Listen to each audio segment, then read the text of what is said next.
Good morning. Welcome to Raw Online. In today's session, we are going to look into the middle ear.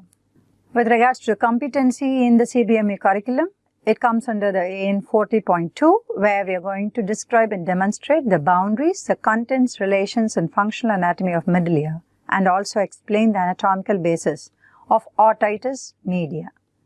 What is middle ear? The middle ear is a mucus-lined air cavity, and it contains some of the contents which we will be dealing later, and it is present within the petrous part of the temporal bone. So, it's a mucus-lined air cavity comprised within the petrous temporal bone. There are very few structures which are of adult size even at birth, and one such is the middle ear and the ossicles. As you know, many of the structures, in fact almost all the structures grow from birth until we reach the adult size.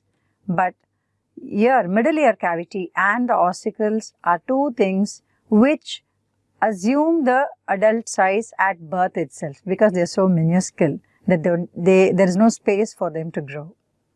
And we already saw in one of the previous sessions where we talked about the eustachian tube.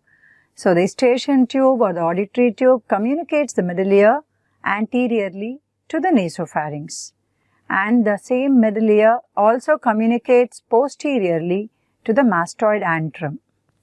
What are the contents of the middle ear? So, there is a magnified view of the middle ear shown in a section. So, this is the tympanic membrane, which is the lateral wall, and this is the inner ear, beyond which is the inner ear. This projection is the promontory, medial to it is the inner ear. So, this serves as the medial wall, and here is the roof and here is the floor, and this space is the tympanic cavity. So, you can see that there are three small bones. So, they are called as ossicles. Osseous means bone, because they are very small, they are called as minuscule. So, it is called as ossicles. So, we have the malleus, the incus and the stapes. So, the three ossicles are articulated with each other in such a way that they maintain a communication between the lateral wall and the medial wall. There are two muscles which are present within the middle ear. One is the tensa tympani, which is coming from outside through a canal. It will come and attach to the malleus within the middle ear. And there is one other muscle called stapedius, which will develop within the middle ear and get inserted within the middle ear to the stapes.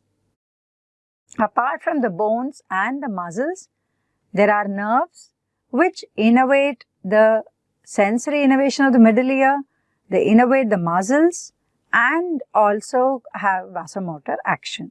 So, these nerves are, you can see some plexus here, a lot of branches. So, that plexus is tympanic plexus, because this middle ear cavity is otherwise called the tympanic cavity. So, the plexus is going to supply the innervation, sensory innervation for the middle ear. It is called as tympanic plexus.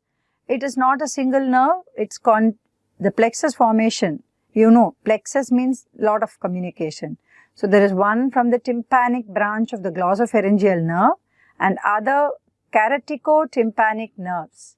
By its name itself, you know that from the carotid artery, the tympanic branches, superior, inferior, they enter the middle ear cavity, join with the tympanic branch of the glossopharyngeal nerve to form the tympanic plexus, which innervates the sensory innervation for the ear. The muscles, be it the stapedius or the tensa tympani, are supplied by two different nerves. The stapedius is by the facial nerve. So, you will also see the facial nerve here, which is depicted here as a part of the content of the middle ear cavity, and a branch of the middle ear which is cauda tympani, you can see here, that is depicted here. So, these are some of the nerves that are seen within the cavity.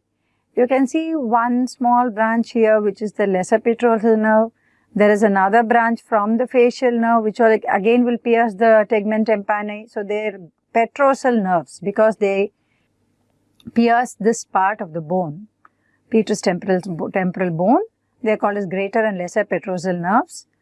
Those are smaller nerves which are actually not content because they just pierce and go out. As regards to the arteries, there are numerous arteries. Stylomastoid artery, which is a branch of the posterior auricular artery which supplies the middle ear. Anterior tympanic, petrosal, both are branches of maxillary artery. Superior and inferior tympanic branches from the internal carotid artery and branches from the ascending pharyngeal artery. All those will supply the middle ear cavity, and that is why they are also present as content. We will see later in the blood supply.